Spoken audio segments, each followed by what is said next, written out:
Development this evening in a Burke County case we've been following since February. A grand jury, has chosen to not indict Hannah Cobb, who was accused of shooting and killing 30-year-old Telvin Osborne. Now, this all went down on February 23rd at a home on 4 Points Road. Hannah Cobb was later charged with felony involuntary manslaughter. In a press conference, the Burke County Sheriff later confirmed that there had been an altercation before the shooting and drinking was involved.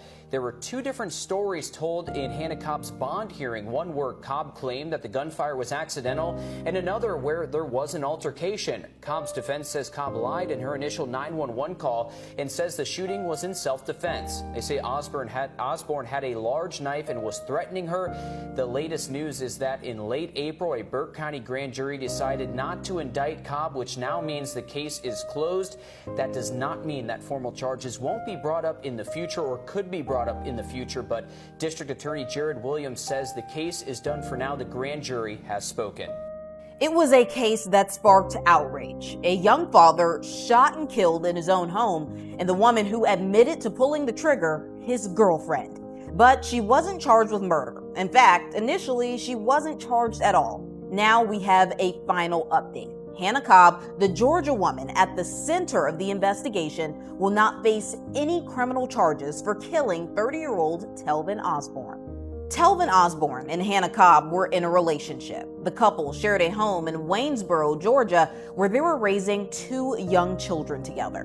But it would be inside that same home where Telvin's life came to a violent end. The 30-year-old father was shot and killed earlier this year on February 23rd. Police say the shooter was his girlfriend, Hannah Cobb.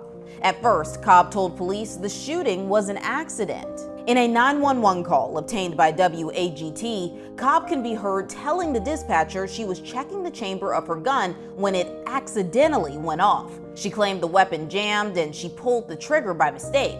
But despite Cobb's claims, the Burke County Sheriff said Telvin's death was not classified as accidental and added that the pair had been drinking that night.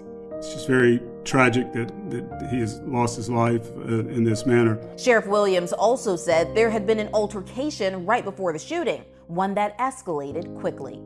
It is reckless to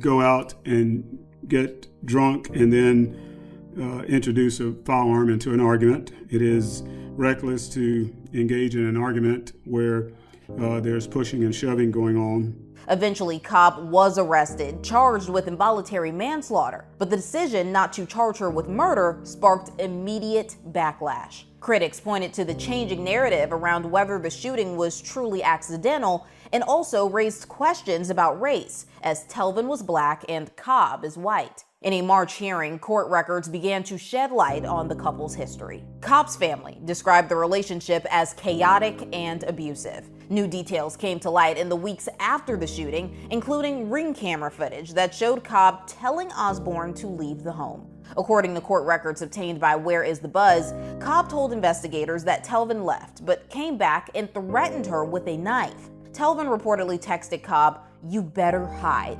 Investigators say Cobb called Telvin's mother, trying to de-escalate the situation, but things only got worse. Cobb claims Telvin forced his way inside and she ran into the bathroom. She told investigators he kicked in the door, and that's when she fired a single shot. The case was eventually presented to a grand jury, but the panel declined to indict, meaning Hannah Cobb will not face any criminal charges for Telvin Osborne's death. In the wake of the grand jury's decision and growing backlash, the Burke County Sheriff's Office released a statement addressing the scrutiny and rumors of possible unrest. It reads in part, "It is important to understand that the grand jury is a legal body tasked with hearing all evidence presented in a case before reaching a decision.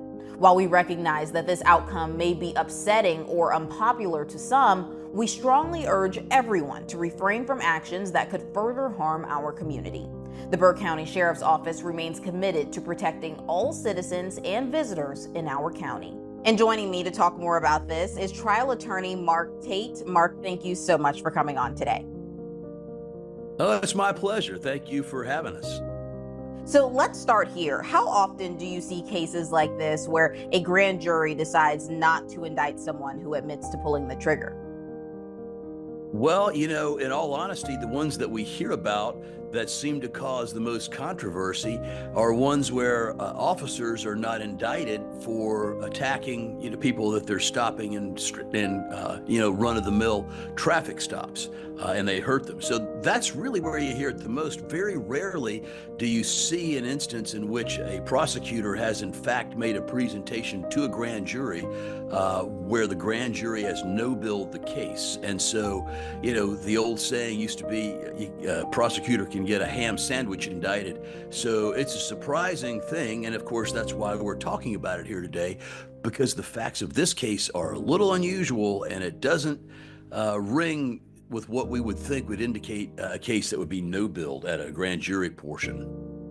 Right, and let's talk about that more. In your opinion, what made the grand jury decide not to move forward? Was there one detail that potentially tipped the scale in Hannah Cobb's favor? I think Hannah Cobb, as a 30-year-old lady returning from out clubbing in Augusta, Georgia, which I can't even imagine where you are out in Augusta, Georgia till 2 a.m.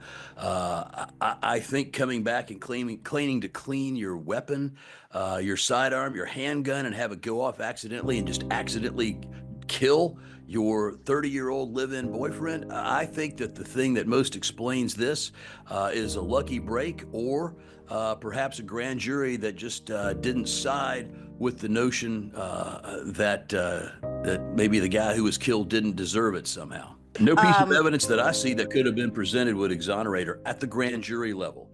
At trial, that's a whole different undertaking. But at the grand jury level, it is only the state allegedly presenting to the grand jury evidence that is sufficient to proceed to trial under an indictment.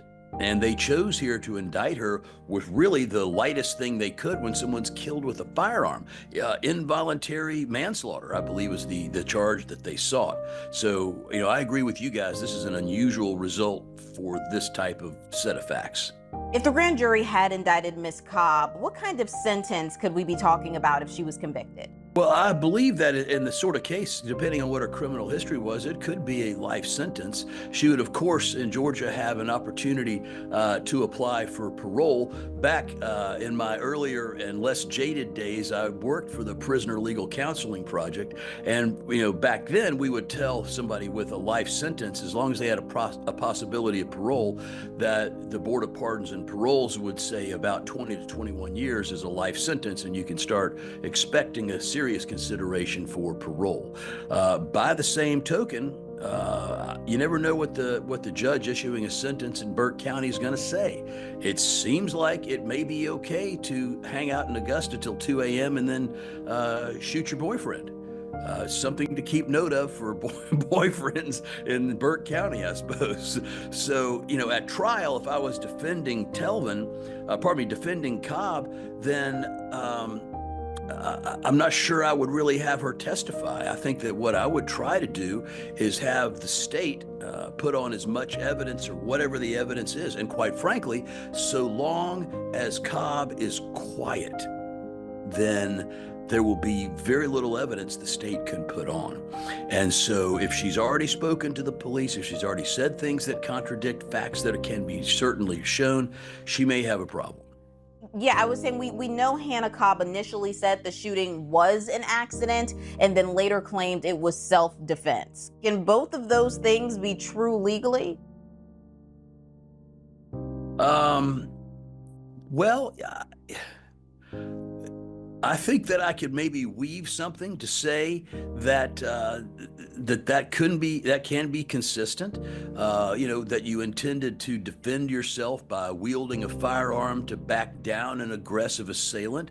I think that's something you could say, and then I don't know, I accidentally pulled the trigger, or I didn't realize the safety was off, or something like that. And really, I don't think you would, in that kind of argument to a trial jury, I don't think you'd be hoping for an acquittal. I think you'd be trying to hook that one juror, 1 out of 12 people, or maybe 2 out of 12, that said that they just couldn't vote guilty beyond a reasonable doubt. And so I think that'd be the approach from Ms. Cobb.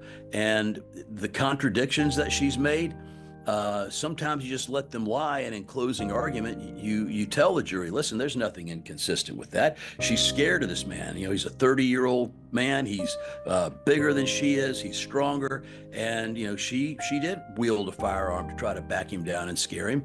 And in the anxiety of the situation, it's not inconsistent to think that gun might go off. And you're just trying to hook one person to say they're not going to convict.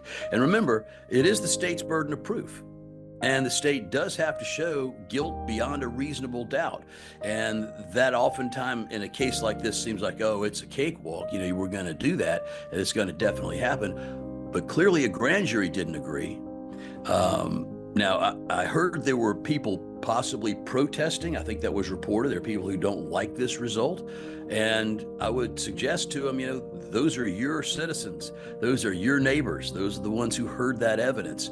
And so I think if the public were really going to try to find some answers, I think the prosecuting attorney who submitted these set of facts to that grand jury, that person's someone I think would be interesting to talk to. Because just like a prosecutor could indict even you sitting right here for something, if they don't want an indictment, they know how to spin that too.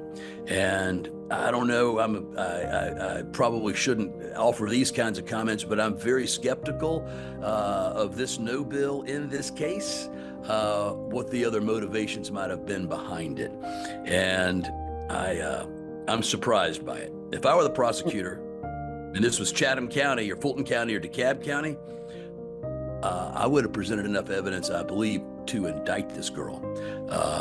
That's just me, and I don't want to libel or slander her at this point. She hasn't done anything. She's not charged with anything. She's presumed innocent. She's presumed innocent even after an indictment. So right now, Ms. Cobb is an innocent lady, and she deserves all of the rights and protections that any of us do who are innocent. And so I'm just saying that a prosecutor, in all likelihood, who wanted to get an indictment probably could. I think there are enough facts to point to there being a question for a jury to decide.